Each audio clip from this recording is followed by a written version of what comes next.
ಸಮಯಸಾರ ಭಾಗ 89. ಸಮಯಸಾರ ಭಾಗ 89. ಶ್ರೀ ಋಷಭನಾಥರಿಂದ ವರ್ಧಮಾನರವರಿಗೆ 24 ತೀರ್ಥಂಕರರಿಗೆ ಜಯವಾಗಲಿ. ನನ್ನ ಸಮಸ್ತ ಗುರುಗಳಿಗೆ ಜಯವಾಗಲಿ. ಈಗ ನೀವು ಸಮಯಸಾರವನ್ನು 89ನೇ ಭಾಗದಲ್ಲಿ ಕೇಳ್ತಾ ಇದ್ದೀರಿ. 88 ಭಾಗಗಳು ಹಿಂದೆ ಮುಗಿದೋಗಿದ್ದಾವೆ. ಅದನ್ನು ಕೇಳ್ಕೊಬರ್ರಿ. ನೇರವಾಗಿ ಇದನ್ನು ಕೇಳೋದ್ರಿಂದ ಏನೂ ಕೂಡ ಗೊತ್ತಾಗೋದಿಲ್ಲ. ಹಿಂದೆ ನೀವು ನಿನ್ನೆ ಹೋಗೋತ್ತಿಗೆ ಒಂದು ಬಹಳ ಮಹತ್ವಪೂರ್ಣ ಪ್ರಶ್ನೆ ಇತ್ತು ಅಂತಂದರೆ ಅದನ್ನು ಹೇಳಿದ್ದೆ ನಾನು. ಆದರೆ ನಿಮ್ಗೆ ಅರ್ಥ ಆಯ್ತಾ ಬಿಡ್ತಾ ನನಗೆ ಗೊತ್ತಾಗಿಲ್ಲ. ಅದು ಪ್ರಶ್ನೆ 1143 ನಡೀತಾ ಇತ್ತು ಅಲ್ವಾ ನಿನ್ನೆ? ಹೌದು. ಅದರಲ್ಲಿ ಪ್ರಶ್ನೆ ಏನೈತಪ್ಪ? ಅದು ಸಂಸಾರದ ಬೀಜವು ಯಾವುದು ಇದೆ? ಉತ್ತರ ಅಜ್ಞಾನ ಚೇತನವೇ ಇದೆ. ಕಾರಣ ಸಂಸಾರದ ಬೀಜವು 8 ಪ್ರಕಾರದ ಜ್ಞಾನ ವರ್ಣಾದಿ ಕರ್ಮಗಳು ಇವೆ ಮತ್ತು ಅವುಗಳ ಬೀಜವು ಅಜ್ಞಾನ ಚೇತನವೇ ಇದೆ. ಇಲ್ಲಿವರೆಗೆ ನಿಮಗೆ ನಿನ್ನೆ ಆಗಿತ್ತು, ನೀವು ಅದನ್ನು ಕೇಳ್ಕೊಂಡು ಹೋಗಿದ್ದೀರಿ.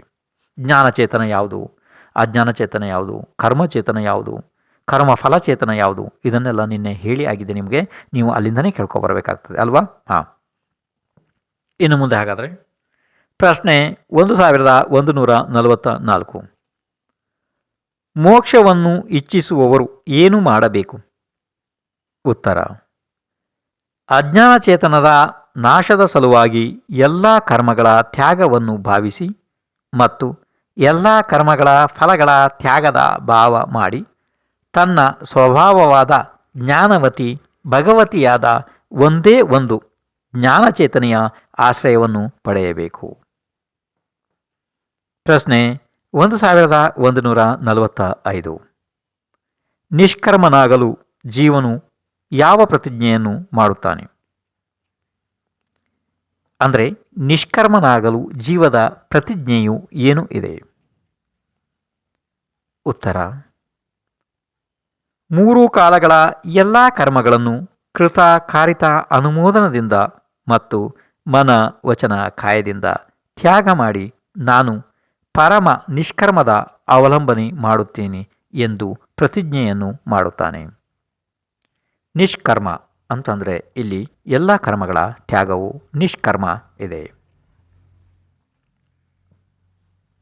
ಪ್ರಶ್ನೆ 1146. ಅತೀತ ಅಂದರೆ ಕಳೆದು ಹೋದ ಕಾಲದ ವಿಷಯದಲ್ಲಿ ಪ್ರತಿಕ್ರಮಣ ಏನು ಇದೆ? ಉತ್ತರ ಎಲ್ಲ ಕರ್ಮಗಳನ್ನು ತ್ಯಾಗ ಮಾಡುವ ಕೃತ ಕಾರಿತ ಅನುಮೋದನ ಮತ್ತು ಮನ ವಚನ ಕಾಯದ ಸಂಬಂಧಿ 49 ಭಂಗಗಳು ಆಗುತ್ತವೆ, ಅಂದರೆ ಭೇದಗಳು ಆಗುತ್ತವೆ.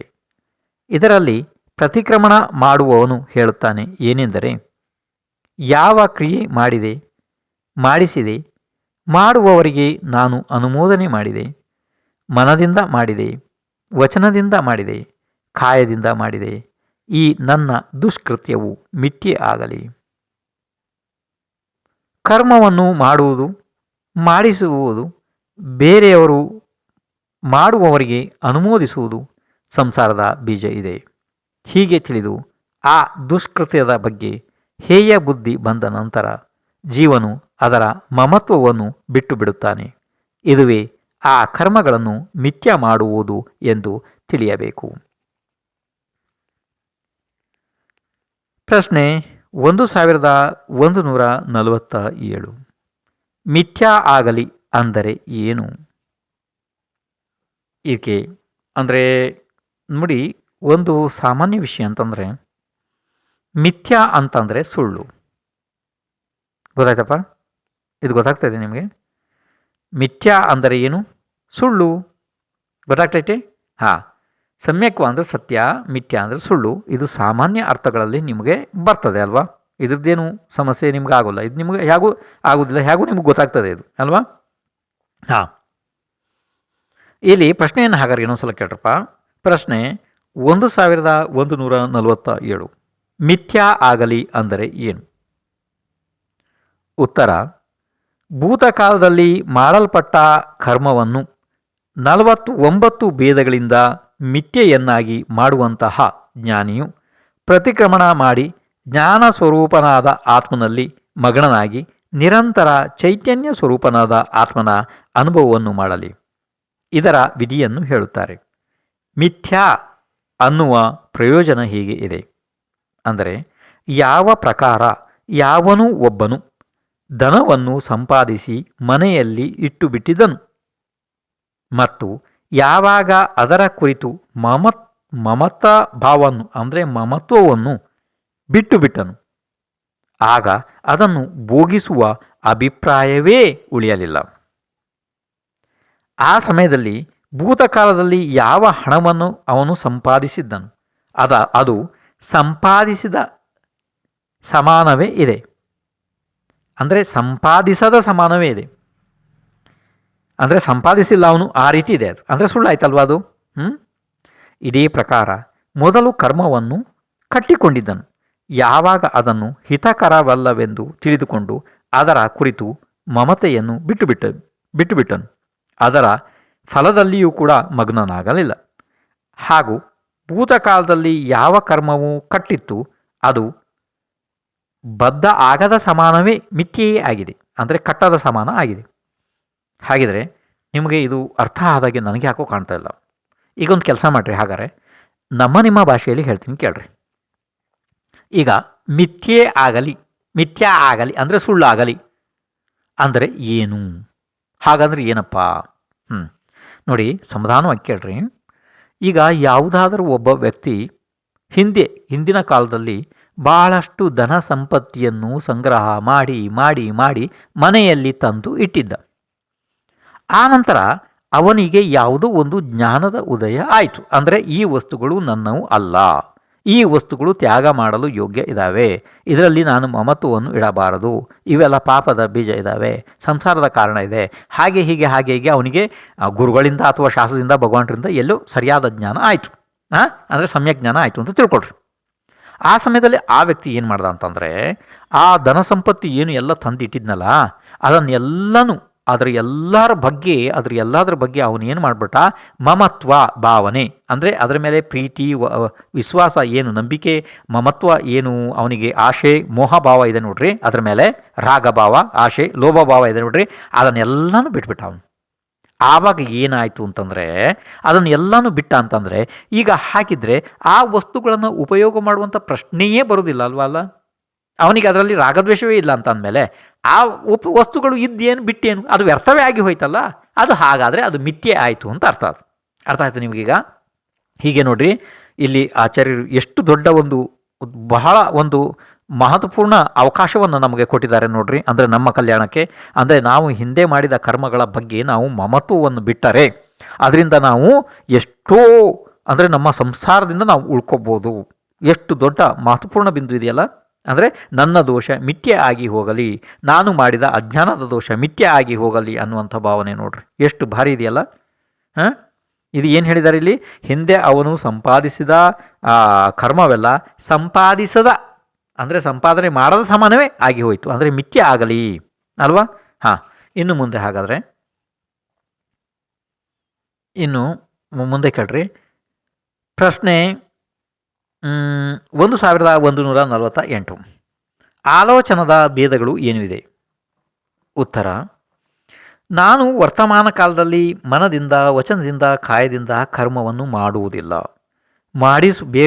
ಬೇರೆಯವರಿಂದ ಮಾಡಿಸುವುದಿಲ್ಲ ಮತ್ತು ಬೇರೆ ಮಾಡುವವರಿಗೆ ನಾನು ಅನುಮೋದನೆ ಕೊಡುವುದಿಲ್ಲ. ಇದನ್ನು ಮನದಿಂದ, ವಚನದಿಂದ, ಕಾಯದಿಂದ, ಕೃತಕಾರಿತ ಅನುಮೋದನೆಯಿಂದ, ಗೊತ್ತಾಯ್ತಲ್ಲ ನಿಮಗೆ? ಮನ, ವಚನ, ಕಾಯದಿಂದ, ಕೃತಕಾರಿತ ಅನುಮೋದನೆಯಿಂದ, ಹೀಗೆ ಎಲ್ಲ ಭೇದಗಳನ್ನು ಮುಂದೆ ಗ್ರಹಿಸುತ್ತಾ ನೀವು ಹೋಗಬೇಕು. ನೋಡ್ರಿ, ಇದು ಹೇಗಾಗ್ತದೆ ಅಂತಂದರೆ, ಈಗ ನೋಡಿ ಇಲ್ಲಿ ಸಮಾಧಾನವಾಗಿ ಕೇಳ್ರಿ. ನಾನು ವರ್ತಮಾನ ಕಾಲದಲ್ಲಿ ಮನ, ವಚನ, ಕಾಯಗಳಿಂದ ಕರ್ಮವನ್ನು ಮಾಡುವುದಿಲ್ಲ, ಮಾಡಿಸುವುದಿಲ್ಲ, ಮಾಡುವವರಿಗೆ ಅನುಮೋದನೆ ಕೊಡುವುದಿಲ್ಲ. ಇದನ್ನು ಮನದಿಂದ ಕೃತಕಾರಿತ ಅನುಮೋದನ, ವಚನದಿಂದ ಕೃತಕಾರಿತ ಅನುಮೋದನ, ಕಾಯದಿಂದ ಕೃತಕಾರಿತ ಅನುಮೋದನ, ಹೀಗೆ ಎಲ್ಲ ಭೇದಗಳನ್ನು ಮುಂದೆ ಮುಂದೆ ಗ್ರಹಿಸುತ್ತಾ ಹೋಗಬೇಕು. ಇದು ಅನೇಕ ಪ್ರಕಾರ ಮುಂದೆ ಹೋಗ್ತವೆ ಅಲ್ವಾ. ಇನ್ನು ಮುಂದೆ ಹಾಗಾದರೆ ಪ್ರಶ್ನೆ 1149. ವರ್ತಮಾನ ಕಾಲದಲ್ಲಿ ಉದಯದಲ್ಲಿ ಬರುವ ಕರ್ಮದ ಬಗ್ಗೆ ಜ್ಞಾನಿ ಜೀವನು ಹೇಗೆ ವಿಚಾರ ಮಾಡುತ್ತಾನೆ ಅಥವಾ ಅವನ ವಿಚಾರ ಹೇಗೆ ಇರುತ್ತದೆ? ಹಾಗಾದರೆ ನಿಮಗೆ ಪ್ರಶ್ನೆ ಅರ್ಥ ಆಗಿಲ್ಲ ಅಂತ ನನಗೆ ಅನಿಸ್ತಾ ಇದೆ. ಪ್ರಶ್ನೆ ಇನ್ನೊಂದು ಸಲ ಕೇಳ್ರಿ, ಬೇರೆ ರೂಪದಲ್ಲಿ ಹೇಳ್ತೀನಿ. ಪ್ರಶ್ನೆ 1149. ವರ್ತಮಾನ ಕಾಲದಲ್ಲಿ ಉದಯದಲ್ಲಿ ಬರುವಂಥ ಕರ್ಮದ ಬಗ್ಗೆ ಜ್ಞಾನಿ ಜೀವನ ವಿಚಾರವು ಹೇಗೆ ಇರುತ್ತದೆ? ಇದು ಗೊತ್ತಾಯ್ತಲ್ಲಪ್ಪ? ಇದು ಸಾಮಾನ್ಯ ಗೊತ್ತಾಗ್ತಾ ಇದೆ ನಿಮಗೆ? ಹಾಂ, ಈಗ ಹಾಗಾದರೆ ಇದರ ಉತ್ತರವನ್ನು ಕೇಳ್ರಿ. ವರ್ತಮಾನ ಕಾಲದಲ್ಲಿ ಕರ್ಮದ ಉದಯ ಬರುತ್ತಿದೆ. ಅದರ ಬಗ್ಗೆ ಜ್ಞಾನಿಯು ಹೀಗೆ ವಿಚಾರ ಮಾಡುತ್ತಾನೆ. ಏನೆಂದರೆ, ಪೂರ್ವದಲ್ಲಿ ಯಾವ ಕರ್ಮ ಕಟ್ಟಿತ್ತು, ಅದರದು ಇರುವ ಕಾರ್ಯ ನನ್ನದು ಅಲ್ಲ. ನಾನು ಅದರ ಕರ್ತ ಅಲ್ಲ. ನಾನಂತೂ ಶುದ್ಧ ಚೈತನ್ಯ ಮಾತ್ರ ಆತ್ಮನಿದ್ದೇನೆ. ಅದರದು ದರ್ಶನ ಜ್ಞಾನ ರೂಪ ಪ್ರವೃತ್ತಿ ಇದೆ. ಆ ದರ್ಶನ ಜ್ಞಾನ ರೂಪ ಪ್ರವೃತ್ತಿಯಿಂದ ನಾನು ಈ ಉದಯಾಗತ ಕರ್ಮವನ್ನು ನೋಡುವ ತಿಳಿಯುವವನು ಮಾತ್ರ ಇದ್ದೇನೆ. ನಾನು ನನ್ನ ಸ್ವರೂಪದಲ್ಲಿಯೇ ವರ್ತಿಸುತ್ತೇನೆ. ಹೀಗೆ ಅನುಭವ ಮಾಡುವವನೇ ನಿಶ್ಚಯ ಚಾರಿತ್ರ್ಯವನ್ನು ಪಾಲಿಸುತ್ತಾನೆ. ಅಂದರೆ ಅದೇ ನಿಶ್ಚಯ ಚಾರಿತ್ರ್ಯವಿದೆ. ಹೀಗೆ ಆಲೋಚನೆಯ ಪ್ರಕಾರವು ಹೇಳಿತು. ಅಂದರೆ ನಿಮಗೆ ಸಾಮಾನ್ಯವಾಗಿದು ಗೊತ್ತಾಯಿತು ಅಂತ ನನಗೆ ಅನ್ನಿಸ್ತಾ ಇದೆ. ನೋಡ್ತಾನೆ ತಿಳಿತಾನೆ, ಆದರೆ ಅವನು ಅದನ್ನು ಉದಯಗತ ಕರ್ಮವನ್ನು ತಿಳಿಯೋನಿದ್ದಾನೆ ಅಷ್ಟೇ. ಆದರೆ ಅವನು ತನ್ನ ಸ್ವರೂಪವನ್ನು ಬಿಟ್ಟು ಹೊರಗಡೆ ಹೋಗೋದಿಲ್ಲ. ತನ್ನ ಸ್ವರೂಪದಲ್ಲಿಯೇ ವರ್ತಿಸುತ್ತಾನೆ ಅವನು. ಇನ್ನು ಮುಂದೆ ಹಾಗಾದರೆ ಇದು ನಿಮಗೆ ಸಾಮಾನ್ಯವಾಗಿ ಅರ್ಥ ಆಯಿತು ಅಂತ ನನಗೆ ಅನ್ನಿಸ್ತಾ ಇದೆ. ಇನ್ನು ಮುಂದೆ ಪ್ರಶ್ನೆ 1150. ನಿಶ್ಚಯ ಚಾರಿತ್ರ್ಯದ ಪ್ರತ್ಯಾಖ್ಯಾನದ ಅಂದರೆ ಇಲ್ಲಿ ನಿಶ್ಚಯ ಚಾರಿತ್ರ್ಯದಲ್ಲಿ ಪ್ರತ್ಯಾಖ್ಯಾನವು ಯಾವುದು ಇದೆ? ಹಾಗಾದರೆ ನೀವು ಉತ್ತರವನ್ನು ಕೇಳ್ರಿ. ಉತ್ತರ: ಪ್ರತ್ಯಾಖ್ಯಾನ ಮಾಡುವವನು ಹೇಳುತ್ತಾನೆ, ಏನೆಂದರೆ, ನಾನು ಮುಂಬರುವ ಕಾಲದಲ್ಲಿ ಮನಸ್ಸಿನಿಂದ, ವಚನದಿಂದ, ಕಾಯದಿಂದ ಕರ್ಮವನ್ನು ಮಾಡುವುದಿಲ್ಲ. ಬೇರೆ ಯಾರಾದರೂ ಅಂದರೆ ಬೇರೆಯವರಿಂದ ಮಾಡಿಸುವುದಿಲ್ಲ. ಮಾಡುವವರಿಗೆ ನಾನು ಅನುಮೋದನೆ ಮಾಡುವುದಿಲ್ಲ. ಮನಸ್ಸಿನಿಂದ ಕೃತಕಾರಿತ ಅನುಮೋದನೆ ಮಾಡುವುದಿಲ್ಲ. ವಚನದಿಂದ ಕೃತಕಾರಿತ ಅನುಮೋದನೆ ಮಾಡುವುದಿಲ್ಲ. ಕಾಯದಿಂದ ಕೃತಕಾರಿತ ಅನುಮೋದನೆ ಮಾಡುವುದಿಲ್ಲ. ಈ ರೀತಿಯಾಗಿ ಮುಂದೆ ಎಲ್ಲ ಭಂಗಗಳನ್ನು ತಿಳಿಯಬೇಕು. ಇವು ಎಲ್ಲ 49 ಭಂಗಗಳು ಮುಂದೆ ಆಗ್ತವೆ, ಅಂದರೆ ಭೇದಗಳು ಆಗ್ತವೆ. ಅರ್ಥ ಆಯಿತು? ಇದು ಏನಿದೆ ಪ್ರತ್ಯಾಖ್ಯಾನ ಅಂದ ತಕ್ಷಣ ನಿಮಗೆ ಹೇಗೂ ಗೊತ್ತಿದೆ. ಹಿಂದೆ ನೀವು ಕೇಳಿದಿರಿ, ಪ್ರತ್ಯಾಖ್ಯಾನ ಅಂದರೆ ತ್ಯಾಗ. ಪ್ರತ್ಯಾಖ್ಯಾನ ಅಂದರೆ ತ್ಯಾಗ ಮಾಡುವುದನ್ನು ಪ್ರತ್ಯಾಖ್ಯಾನ ಎನ್ನುತ್ತಾರೆ. ಅದು ಗೊತ್ತಾಯ್ತಲ್ಲ ನಿಮಗೆ? ಹಾಂ, ಹಾಗಿದ್ರೆ ಇನ್ನು ಮುಂದೆ ಪ್ರಶ್ನೆ 1151. ನಿಶ್ಚಯ ಚಾರಿತ್ರ್ಯದಲ್ಲಿ ಪ್ರತ್ಯಾಖ್ಯಾನದ ವಿಧಾನದ ಅರ್ಥವು ಏನು ಇದೆ? ಗೊತ್ತಾಯ್ತಪ್ಪ? ಪ್ರಶ್ನೆ ಗೊತ್ತಾಯಿತು? ಹಾಗಾದರೆ ಉತ್ತರ ಕೇಳ್ರಿ. ನಿಶ್ಚಯ ಚಾರಿತ್ರ್ಯದಲ್ಲಿ ಪ್ರತ್ಯಾಖ್ಯಾನದ ವಿಧಾನವು ಹೀಗೆ ಇದೆ. ಸಂಪೂರ್ಣ ಭವಿಷ್ಯತ್ ಕಾಲದ ಕರ್ಮಗಳಿಂದ ರಹಿತ ಚೈತನ್ಯದ ಪ್ರವೃತ್ತಿ ರೂಪ ತನ್ನ ಶುದ್ಧ ಉಪಯೋಗಗಳಲ್ಲಿ ಇರುವುದಕ್ಕೆ ಪ್ರತ್ಯಾಖ್ಯಾನವೆನ್ನುತ್ತಾರೆ. ಇದರಿಂದ ಜ್ಞಾನಿಯು ಭವಿಷ್ಯತ್ ಕಾಲದ ಎಲ್ಲ ಕರ್ಮಗಳ ಪ್ರತ್ಯಾಖ್ಯಾನ ಮಾಡಿ ತನ್ನ ಚೈತನ್ಯ ಸ್ವರೂಪದಲ್ಲಿ ಇರುತ್ತಾನೆ. ಇದರ ತಾತ್ಪರ್ಯವನ್ನು ಹೀಗೆ ತಿಳಿಯಬೇಕು. ಏನೆಂದರೆ, ವ್ಯವಹಾರ ಚಾರಿತ್ರ್ಯದಲ್ಲಿ ಪ್ರತಿಜ್ಞೆಯೊಳಗೆ ಹತ್ತುವ ದೋಷಗಳ ಪ್ರತಿಕ್ರಮಣ ಆಲೋಚನಾ ಪ್ರತ್ಯಾಖ್ಯಾನ ಆಗುತ್ತದೆ. ಇಲ್ಲಿ ನಿಶ್ಚಯ ಚಾರಿತ್ರ್ಯದ ಪ್ರಾಧಾನ್ಯತೆ ಇದೆ. ಆದ್ದರಿಂದ ಶುದ್ಧೋಪಯೋಗದ ವಿಪರೀತವಾಗುವ ಎಲ್ಲ ಕ್ರಿಯೆಗಳನ್ನು ಆತ್ಮಕ್ಕೆ ದೋಷವೆಂದೇ ಹೇಳಿದ್ದಾರೆ. ಅಂದರೆ ಶುದ್ಧೋಪಯೋಗಕ್ಕೆ ವಿಪರೀತವಾಗುವ ಎಲ್ಲ ಕ್ರಿಯೆಗಳನ್ನು ಇಲ್ಲಿ ಆತ್ಮಕ್ಕೆ ದೋಷವೆಂದೇ ಹೇಳಿದ್ದಾರೆ. ಆ ಎಲ್ಲ ಕರ್ಮಚೇತನ ಸ್ವರೂಪವಾದ ಪರಿಣಾಮಗಳನ್ನು, 3 ಕಾಲದ ಕರ್ಮಗಳನ್ನು ಪ್ರತಿಕ್ರಮಣ, ಆಲೋಚನಾ ಮತ್ತು ಪ್ರತ್ಯಾಖ್ಯಾನಗಳನ್ನು ಮಾಡಿ ಜ್ಞಾನಿಯು ಎಲ್ಲ ಕರ್ಮಚೇತನಗಳಿಂದ ಭಿನ್ನವಾದ ತನ್ನ ಶುದ್ಧೋಪಯೋಗ ರೂಪ ಆತ್ಮನ ಜ್ಞಾನ ಶ್ರದ್ಧೆಯನ್ನು ಮಾಡಿ ಮತ್ತು ಅದರಲ್ಲಿ ಸ್ಥಿರವಾಗುವ ವಿಧಾನದ ಮುಖಾಂತರ ನಿಷ್ಪ್ರಮಾದ ಅವಸ್ಥೆಗೆ ಪ್ರಾಪ್ತನಾಗಿ ಶ್ರೇಣಿಯನ್ನು ಆರೋಹಣ ಮಾಡಿ ಕೇವಲ ಜ್ಞಾನವನ್ನು ಪ್ರಾಪ್ತ ಮಾಡಿಕೊಳ್ಳುವುದರ ಅಭಿಮುಖನಾಗುತ್ತಾನೆ. ಇದು ಜ್ಞಾನಿಯ ಕರ್ತವ್ಯವೂ ಆಗಿದೆ. ಏನಾಗ್ತದಪ್ಪ ಇಲ್ಲಿ ಅಂದರೆ, ನಿಶ್ಚಯ ಚಾರಿತ್ರ್ಯದ ಆರಾಧಕ ಎಲ್ಲ ಕರ್ಮಗಳನ್ನು ಪ್ರತ್ಯಾಖ್ಯಾನ ಪ್ರತಿಕ್ರಮಣ ಆಲೋಚನಾ ಎಲ್ಲ ಆದ ನಂತರ ಅಲ್ಲಿಂದ ಏನಾಗ್ತದೆ ಮುಂದೆ? ಶುದ್ಧೋಪಯೋಗ ರೂಪ ಆತ್ಮನ ಜ್ಞಾನ ಶ್ರದ್ಧಾನದಿಂದ ಅಲ್ಲೇ ಅವನು ಸ್ಥಿರವಾಗುವುದರಿಂದ ಈ ವಿಧಾನದಿಂದ ನಿಷ್ಪ್ರಮಾದ ಅವಸ್ಥೆ ಅಂದರೆ ಪ್ರಮಾದ ಅವಸ್ಥೆಯನ್ನು ದಾಟಿ ಇನ್ನು ಅವರು ಈಗ ಶ್ರೇಣಿಯ ಆರೋಹಣವನ್ನು ಮಾಡುತ್ತಾರೆ. ಅಂದರೆ ಇದು ಕ್ಷಪಕ ಶ್ರೇಣಿಯ ಆರೋಹಣ ಮಾಡಿ ಯಾವುದಕ್ಕೆ? ಕೇವಲ ಜ್ಞಾನವನ್ನು ಪ್ರಕಟಪಡಿಸಿಕೊಳ್ಳುತ್ತಾರೆ ಅಲ್ವಾ? ಇನ್ನು ಮುಂದೆ ಹಾಗಾದರೆ ಪ್ರಶ್ನೆ 1152. ಶುದ್ಧ ನಯದ ಅವಲಂಬನೆ ಮಾಡುವ ಜೀವ ಹೇಗೆ? ಅಂದರೆ ಇಲ್ಲಿ ಕೇಳಿ, ಶುದ್ಧ ನಯದ ಅವಲಂಬನೆಯನ್ನು ಮಾಡುವಂತಹ ಜೀವನು ಹೇಗೆ ಹೇಳುತ್ತಾನೆ? ಇದು ಅರ್ಥ ಆಯ್ತಪ್ಪ ನಿಮಗೆ? ಹಾಂ, ಇನ್ನು ಮುಂದೆ ಹಾಗಾದ್ರೆ ಕೇಳ್ರಿ. ಉತ್ತರ ಕೇಳ್ರಿ. ಶುದ್ಧ ನಯದ ಅವಲಂಬನೆ ಮಾಡುವಂತಹ ಜೀವನು ಹೀಗೆ ಹೇಳುತ್ತಾನೆ. ಮೊದಲು ಹೇಳಿದ ಪ್ರಕಾರದಿಂದ 3 ಕಾಲದ ಎಲ್ಲ ಕರ್ಮಗಳನ್ನು ದೂರ ಮಾಡಿಬಿಟ್ಟು ಶುದ್ಧ ನಯದ ಅವಲಂಬಿಯು ಮತ್ತು ವಿಲೀನ ಮೋಹ ಎಂದರೆ ಯಾರ ಮಿಥ್ಯಾತ್ವವು ನಾಶವಾಗಿ ಹೋಗಿದೆ ಅಂತಹ ನಾನು ಈಗ ಎಲ್ಲ ವಿಕಾರಗಳಿಂದ ರಹಿತನೂ ಚೈತನ್ಯ ಮಾತ್ರನೂ ಆದ ಆತ್ಮನ ಅವಲಂಬನೆಯನ್ನು ಮಾಡುತ್ತಾನೆ. ಈ ರೀತಿ ಶುದ್ಧ ನಯದ ಅವಲಂಬನೆ ಮಾಡುವವನ ಮಾತು ಇದೆ. ಪ್ರಶ್ನೆ 1153. ಸನ್ಯಾಸದ ಭಾವನೆ ಮಾಡುವಂತಹ ಜೀವನು ಏನೆಂದು ಹೇಳುತ್ತಾನೆ? ಇದು ಪ್ರಶ್ನೆ ಗೊತ್ತಾಯ್ತಪ್ಪ. ಸನ್ಯಾಸದ ಭಾವನೆ ಮಾಡುವಂಥ ಜೀವ. ಉತ್ತರ, ಸನ್ಯಾಸದ ಭಾವನೆಯನ್ನು ಮಾಡುವಂಥವನು ಹೀಗೆ ಹೇಳುತ್ತಾನೆ. ಏನೆಂದರೆ, ಕರ್ಮರೂಪ ವಿಷವೃಕ್ಷದ ಫಲವು ನನ್ನಿಂದ ಭೋಗಿಸಲ್ಪಡದೆಯೇ ಉದುರಿ ಹೋಗಲಿ.